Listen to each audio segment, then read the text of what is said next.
would be recommendations you might give to a kind of general audience of like, hey, here would be my sage wisdom for you before you go in the room, so you know where would foster you if that is going to be the choice you make. Right. I get wary giving advice or anything because every queer experience is so nuanced. And everybody's so different. You know, the things that I have learned that I would tell my younger self, you know, may not be beneficial to somebody else. Some people are okay being able to kind of be fluid with how they're referenced or how they're gendered. Other people are hardlined of like, absolutely not. This is the only thing that I am, and anybody who references me otherwise, it's disrespect, you know. And there's every, you know, shade in between. Starting point might be because as a lot of us tend to think of ourselves as our identity first is artist, and then the other parts of our identity layer on top of that. Not all the time, but generally, you know, that seems to be the thing of like the core of who we are as an artist, you know, and then we're the rest of whatever we are. And so we kind of walk into something with that lens, and we just apply that lens, and we think that we'll be able to take anything that comes at us and that it won't affect us, not realizing that every person is multifaceted, and it's not artist and all of these other layers on top. It's artist in the center of like a gemstone, and all of these other facets around are every bit, the surface area is just the same, you know. And so if something comes at you from a side on one part of your identity, be it gender or sexuality or your race or how you grew up, those arrows, if you will, are still going to hit the same surface area as if you got a bad review as an artist or whatever. And so we don't give the same weight, I think, to the other aspects of us as we do, I'm an artist, you know. And I feel like recognizing our vulnerabilities to those arrows will better prepare us for when they come. Doing the seed that we do of just let me get out as many applications as I can, I think is erroneous. Now, some people are very targeted, and that's great. But I think a lot of us are just like, we throw spaghetti at the wall and we see what sticks.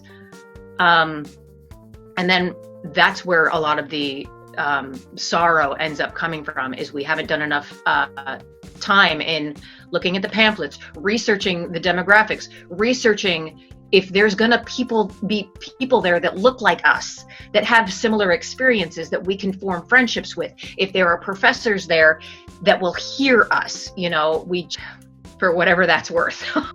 For me, I have always presumed that there is a one-size-fits-all way to be a successful artist. And a lot of people qualify that either by being on Broadway or being paid or making a living or what have you as a successful artist. And I did too for the longest time. My view of success has evolved to the point that,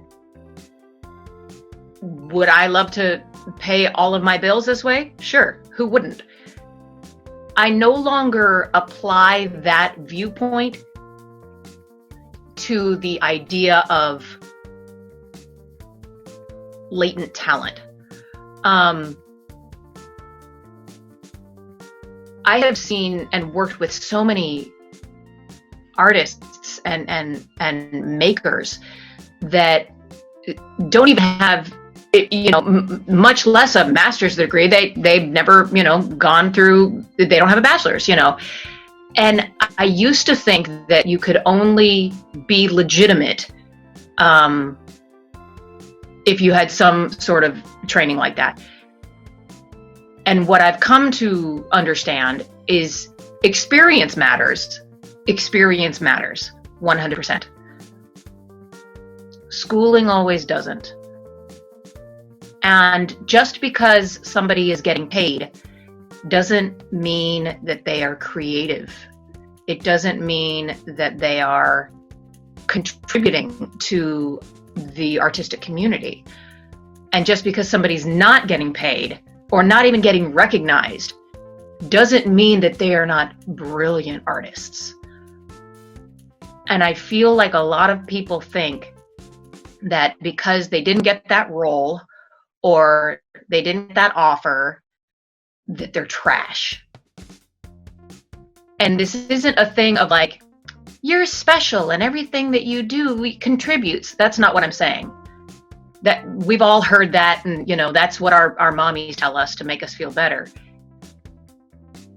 What you bring to the table as an artist, your individual voice, your unwillingness to bend to what's already been done because it's a tried machine.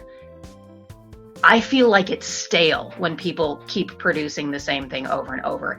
And to me, true artistry, true creativity comes when people are willing to get really ugly and raw with themselves and put that kind of honesty out there.